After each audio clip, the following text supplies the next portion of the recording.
A beautiful Wednesday morning to you out there. This is UNIUYO 100.7 FM, and you're on to Newspaper Review on your number one campus radio. Newspaper Review is a news and current affairs program that comes your way every weekdays, Mondays to Friday, 8:30 to 9 a.m. My name is Jimmy Jackson, and I'm here to do this alone. I have my regular analyst, and I'm so happy that these guys are here. It's been a while, though yesterday we had a threesome, and today also we're making that sensational return. First is Yakno Albert, who returns to the program this morning. Good morning. Good morning, Jimmy. It's nice to be here again. Good morning, listener. Good morning, as you feel. Okay, talking about his day. Good morning.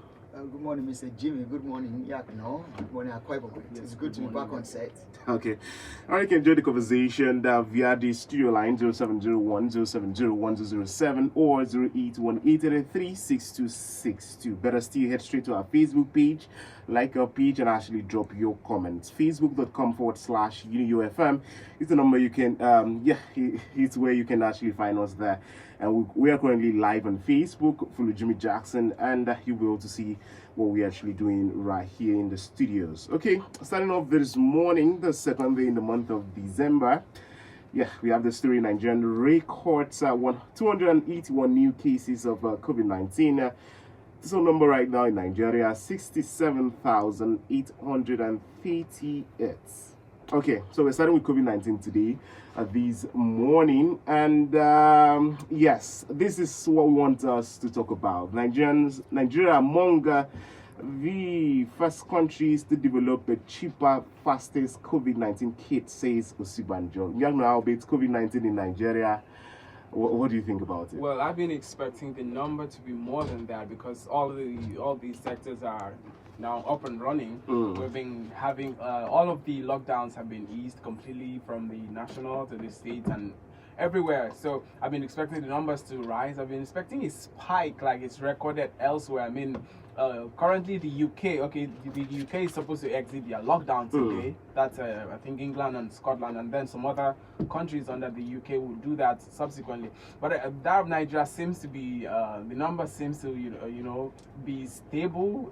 There's no spike, there's no increase in the number of cases. So, but then we don't get to see the sudden deaths that used to be recorded when the COVID-19 started. So it looks like we're kind of immune now. We have had some kind of immunity. Okay, that's actually on the lighter note. But yes, we had when the female analyst joined us talking about Felicia Mark Anthony. Good morning and welcome. Good morning. Okay, but you just need to take a breather there. It's a feels he has talked about the spike. He's thinking something different. But Nigerians developing cheaper, fastest COVID-19 test kits. Are we only to look at test kit? What about ventilators? What about even the vaccine? Must we wait for the European countries to come up with vaccine? These are things we can explore. We have scientists everywhere. Mr. Jimmy, I would say it's a good move in the right direction. At least we have something we can hold back to. Developing the kits here, it's a good one. But we can't dispute the fact, just like Yakno Albert did say, it's as if we are being immune to this right now. Because even during the protests, a lot of people were not observing social distancing. And even right now, if you look at the people that are not on transit, just the protests, there have been political rallies everywhere. Rallies, campaigns, so it raises the question Yakno Albert is saying right now. Is it that we are being immune to COVID-19 right now? But one thing I really want to thank God for is the fatality rate. It's not high. What would have caused it?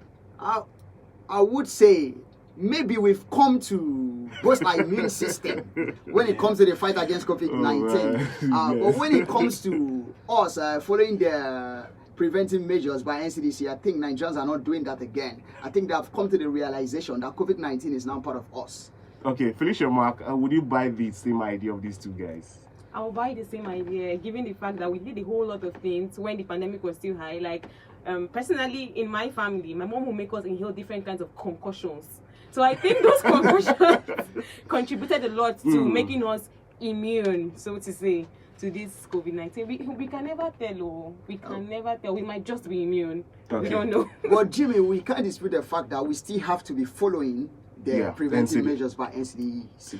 Yeah, we are all here preaching the gospel that COVID-19 is real. So all you have to do is to ensure that you adhere strictly to the NCDC guideline right here. Okay, this is the newspaper review on your number one campus radio, UNIUYO 100.7 FM.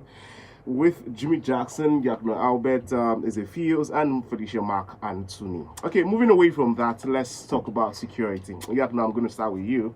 Rage in Senate over massacre of 67 Borno rice farmers. Insists President Buhari, service chief, fell citizens woefully. It sounds like a broken record to me because... Broken? Yes. Every time there's an insecurity issue in the country, the Senate, the House of Reps, they come out to, admonish the president to take drastic steps, take decisive action, and we are yet to see that decisive action to be taken by the president up until now. I mean, we keep hearing condolence. So what should be done at this point? Because the Senate have actually called on President Muhammad Buhari to sack the service chief. So but it seems like... If that is like the first step in the supposed right direction, the first step to getting things done differently, because it seems we've been doing the same thing over the last 5 years and it apparently is not working. It should be clear to us by now that the strategy, our security strategy, is obsolete. It's not working. It's not yielding results. When you say we, who? Nigerians as a whole, because we have somebody leading us, somebody speaking for us, but all of us are involved in this. This is our country. Until we have another country, this is the country we have. So the decisive action should be taken already. If it involves the replacement of the service chiefs, the overhaul of the security architecture from the top to the bottom, it should have been done already. How many more lives do we need to lose before some of these drastic steps, some of these decisive actions, some of these, you don't have to, be nice to people who are not exactly delivering results for what you want, except you just put them there as figureheads. I mean, you can't employ a security outfit to protect you and then your house gets boggled every other night and you still keep them. You either replace them or you disband them, you know. We can't keep going around in circles and expecting different results. Okay, assisting with this issue of security, as it feels, let me come to you. Boko Haram army demote Dera over leak video. Okay, but before we talk about that, we have Zambabari, why we kill 78 rice farmers in Borno, a certain Abubakar Shekau. I don't understand. Several of heard reports that he has been killed, but apparently he has 9 lives, like a crocodile. He's a cat. Jimmy, when you look at what has been happening in the country, it raises a lot of questions on the leadership of the government. One of the paramount requirement a citizen require from the government is security of lives, and this keep occurring every time. It begs the question. Yesterday we talked about the government going back to the architectural board to draw the plans. If you draw the plans, if it was an establishment in which you employ someone to manage for you, and the establishment is not doing well, you fire the person, the MD, the person that is at the top. If it was a football team, you fire the coach. That's right. But in a situation in our country that they keep calling for security chiefs to be overhauled, we have more than 160 million Nigerians. Then if you go to the army, we have a lot of security chiefs there who per se, if they are given a position, they might come in with fresh ideas to tackle the insecurity we have in the country. But in a situation that the presidency keeping the security chiefs that we have currently, and we still have the loss of lives, sometimes I imagine, we are fighting COVID-19. We are fighting banditry. How do we expect to revamp our economy if security of life is not put into check?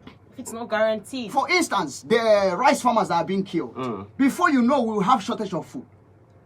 That's right. That will affect How much economy. Is a bag of rice now? I can't even eat rice. A bag of rice is actually more expensive than the national minimum wage. Imagine that. So the thing is, the presidency should take a drastic action because this involves life. That's why we voted them into power. Okay, assisting with this, before I actually move over to talk to Felicia, let's look at this statement from Abubakar Shakal. I think over yesterday on social media and on other media agencies, they will report that most of the locals say Boko Haram are actually mounting security, collecting taxes and all of that. Imagine How come that. a country that has been infiltrated by these terrorists still operating freely in its territory? This is a set that the security chief told us. I mean, the We are Minister of defeated. Information said we are at the mercy of terrorists. Imagine that. Okay. And look at the number one citizen of Borno State has been attacked over 3 times. If that can happen to a number one citizen that is being guided by security, how much more the command man? So the question is, our security chiefs need to be overhauled, just like the Senate. There was raging at the Senate chamber a motion being sponsored by the former governor of Borno State, Kashim Shettima, right there, which is a very good call. So me, I would rally that the security chiefs should be changed. Okay.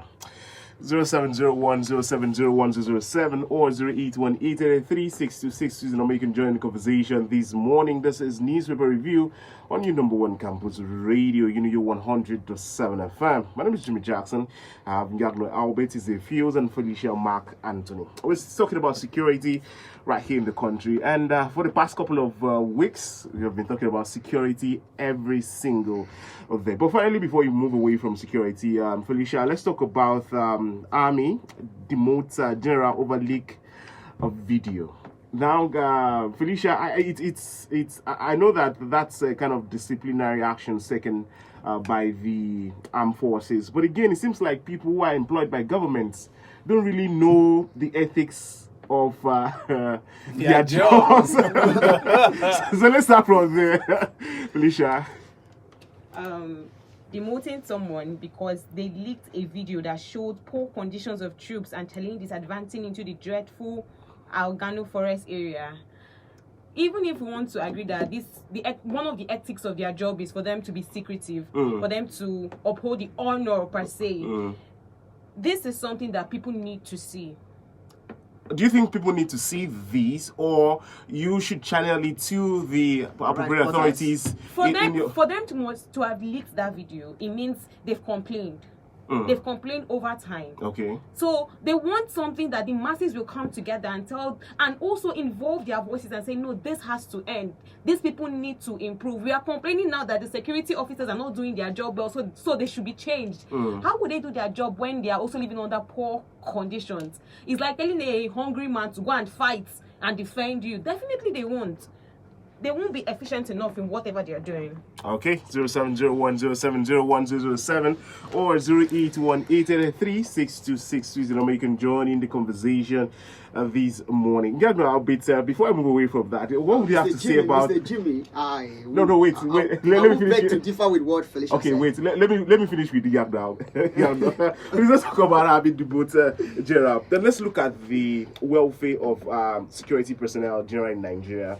When we had the NSAS protests in the country, he's in the army. Don't you think this could be a moral killer for the men of the armed forces? I think the packages for the Nigerian soldiers, those especially those at the forefront of the war against insurgency, there should be an investigation, an independent investigation, although I mean it's the military. That should be carried out by who? The military investigates itself, Okay. right? But there should be the military is still subject to a commander-in-chief, so there should be an independent investigation into why the soldiers are living in terrible conditions, why the welfare packages are not getting to them, because sometimes we hear budgets quoted for the military, for the army, the air force, and the personnel, but we are having the actual people who are undertaking the task of securing our territory, living in harsh conditions, and there should be a thorough investigation as to why that keeps repeating itself, to the point that at some point we had about 380 soldiers resign in this year alone. Yeah. So that begs the question, what exactly is not going right in the camp of the military? Okay. Well, that's questions so we're begging for answer. Is it feels quickly before we move out to the other story? I want to bring to our notice here when we talk of the military is not just any kind of establishment. And they are supposed to endure hardness. Does this say that a good soldier endure hardness? They have families. When you are confronting, when you are in a war front, you don't expect to. There are some things comfort you don't expect. Okay. And they have been trained to endure hardness. I don't understand. Wait. Let's get to understand your hardness. I think there's a difference between hardness and hardship. And hardship. There's a very Mm. big difference between hardness and hardship. There's a difference between hardness and hardship. You cannot ask someone to go to the forefront of a war when they are not properly equipped. One. You cannot ask When he's not somebody well fed. when he's not well fed. Two. You cannot ask someone to go to the war front when he knows that his family are not getting the things that they are supposed to get. If he Now loses you his are life. speaking for the army. The army did not spell out this for us. Okay. That this is the welfare packages they are looking at. Okay. Well, we just leave that as it feels. I don't know where you're going, but can you just wrap it up for us? Where I'm So going is, before you get the form and say you want to enroll into the army, So you should prepare know for that hardship. you should be prepared for that. And one thing you need to note here is, the army, you don't just leak information like that. They call them classic information. You don't just leak them. There are a lot of things that is expected of you. Okay. So they need to be put through the thorough training of this, and they need to have an orientation that when you come into the army, like if an army gets to see you on the road using their uniform, they call you a bloody civilian. Why? Because they expect you have not been trained to put on that uniform. So them, if they have been trained to put on that uniform to endure the hardness, even in the first of war, hardship do happens. Okay, that's the word for this it feels, but I beg to differ that the two other analysts that's usually not by that same idea. But that's actually their opinion. You can call us 0701 070107 or 081 6262. Felicia, please kindly wrap this security for us. Minor to be extradited to Nigeria soon. Nigerian, please. He has come there from Nigeria. How did it happen? Who were at the borders when he left? That's Nigeria for you. That's just Nigeria for you. Okay. The question is, how did he get to How did he Niamey get in to- Niger Republic? How did he get to be apprehended there? When did he leave? I thought if he's under investigation, his international passport should be confiscated for the meantime, and he should be in either under house arrest or in custody of the police. But how did he get to, leave the shores of the country without anyone noticing? Okay. And he had to be apprehended in another country. Okay.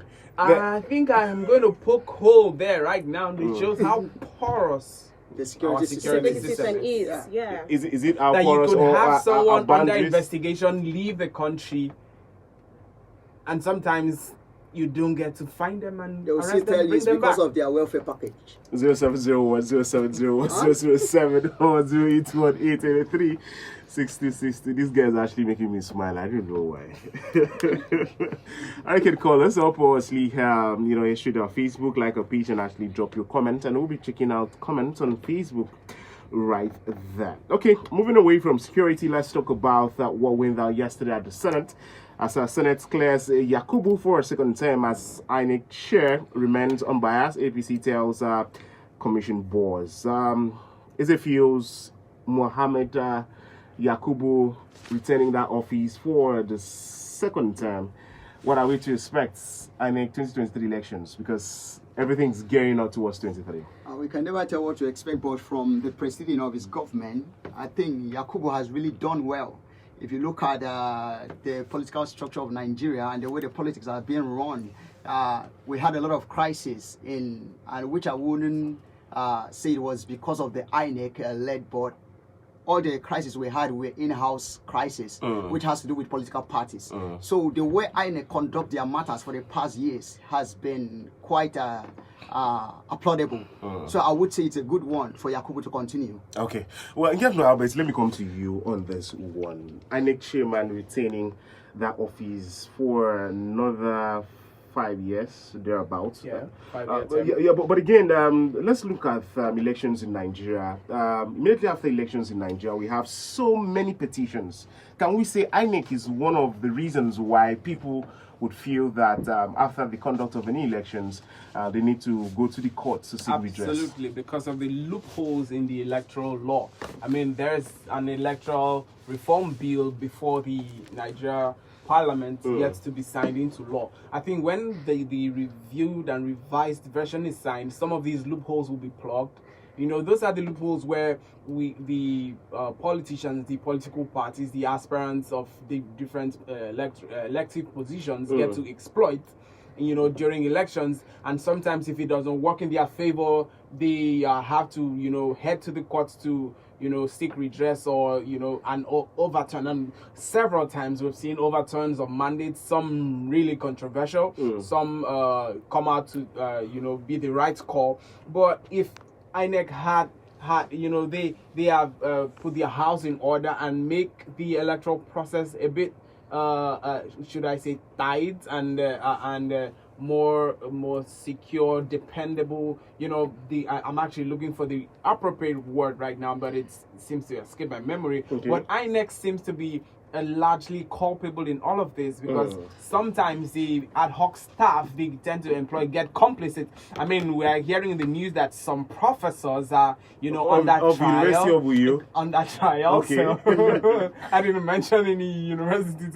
But it's what's in the news. Yeah, under trial. So it gets to beg the question: what exactly would make you complicit if the law cannot be bent? If the law is straightforward and specifies that this and this is done, and if you do something contrary, you are already violating, and whatever you did is null and void. Okay. So sometimes I think INEC is the umpire, so they should take a huge chunk of the blame if they are not getting their acts in order. Okay, Felicia Mark, before you talk, I agree. okay, let's look at INEC. Do you think in Nigeria, maybe 2023 elections that we're actually gearing up towards, are we going to have elections that after that particular elections, there are no cases in courts? In Nigeria, it's impossible and actually cannot happen. For that, please, that word is not a word. Okay. For listeners. Okay. It's not a word. First of all, we all know that INEC is kind of partisan. Why do you say it's partisan? It is. Do you have proof? That's why I say kind of. Okay, let me say allegedly partisan. There's just we will want to pretend like we don't know or we're not seeing, but then a lot of things are gearing towards that position. That's actually a grave allegation, yes. Felicia. But let's move away from that. 0701 070 007 or 081 6262. We have less than 6 minutes to do this. But quickly, as it feels, let's talk about the NSAS because it's back in the news. Terrorism don't unfreeze NSAS campaigners' accounts. CBN begs courts. And still on NSAS, Lagos panel dismisses petition seeking 300 million damages against police. What do you have to say about this? Looking at the NSAS protest, which was a peaceful protest before being hijacked by some hoodlums, I would say the CBN coming out there to call that the NSAS protesters sponsors, I would say that where account shouldn't be on freeze. It's not really a good one. There was a lapses noticed in a security outfit. And the people... Is there any information the CBN have that we don't know? Because we are talking from... I'm not working in the CBN. Okay. So maybe the CBN has an information we don't know that they are keeping away from the public. Okay. So maybe that's why they are freezing the accounts of these people. But I think the NSAS protest was a peaceful protest. And if it was a peaceful protest, then people were sponsoring a peaceful cause. Then why do you tag then terrorism? Why do you tag them terrorists? Why? How do you get to determine that a peaceful protest is terrorism? How do you get to prove it in the court of law? So maybe, and like you just asked, maybe they have an information we don't have. And the last I checked, peaceful protest in Nigeria is not a crime. It's not a crime. Okay. All right, 0701 0701 007 or 081 We're actually raising against time. But yeah, now, but quickly on this one. Buhari launches scheme to power vehicles by gas. Are we ready for this? We're not. I mean, according to the report, Really? the report says by 2021 the country shall have converted 1 million cars to cushion impact of petroleum subsidy removal. You are doubting your country. 2021 is less than 2021 It's is less than 3 weeks. It's 3 weeks. It's 3 weeks, like they say. So, but there's an entire 12 months in 2021. So it might just happen on the 31st of December, 2021. Who knows? But how are you going to do it when you don't get to manufacture the cars? You don't manufacture the cars, and the only car manufacturing company here in Nigeria is still trying to come up, and have some leverage in the country where either the government is patronizing it or private individuals. So until then, it's not even. We are moving to the world is moving towards electric cars. And we are talking of using gas, still using petroleum to power cars in 2021. So how you are going to do it? So you don't believe in Nigeria? It sounds like the things we heard about power, that in so year that we're going to do this about power, and up until now, I mean, we even had a national grid collapse a few days back. So this particular story, if it happens, I'll be surprised. Gagnon, do you believe in your country? Of course I do. I'll be shocked. I'll be shocked if it happens. Serious, I believe in Nigeria. I think something like this is a really good call. If it gets to happen, the citizen will be really, really, really happy, because the monopoly of the market by those that are in charge of petrol is quite on the high side. So it's a really good call. Okay, fairly on newspaper review this morning. JAM conduct NIS and SDC. That's Nigerian Security and Civil Defense. Yes, recruitment December 7. That is just for information purpose. So if you had anyone who actually had applied for the Nigerian Immigration Service or the Nigerian Civil Defense, please inform the person. If only if the names were shortlisted. So mails are actually been pouring in. So JAM would conduct. Are we expecting people to fail these exams? These are graduates. Seriously, it's an exam. It doesn't matter. It's an examination. People pass, people fail. Okay. All right, that's where we have to call it a wrap today on newspaper reviews and share. Thanks to Gapno Albert. Thank you, Jimmy. Is a Fields Thank and you, Mr. Felicia Mark Anthony. It was pleasure having you guys doing this, and you people made me smile all through the program. I don't know why. Congratulations. You owe us. Okay, I hope you guys will be here tomorrow. Definitely, we should. Okay, everybody's answering. So, okay, keep it down locked on UNIUYO 107 FM and enjoy the rest of the broadcasts we have for you this morning. Okay, news update comes up at 9. Stick around and do have a fun few Wednesday. Bye bye.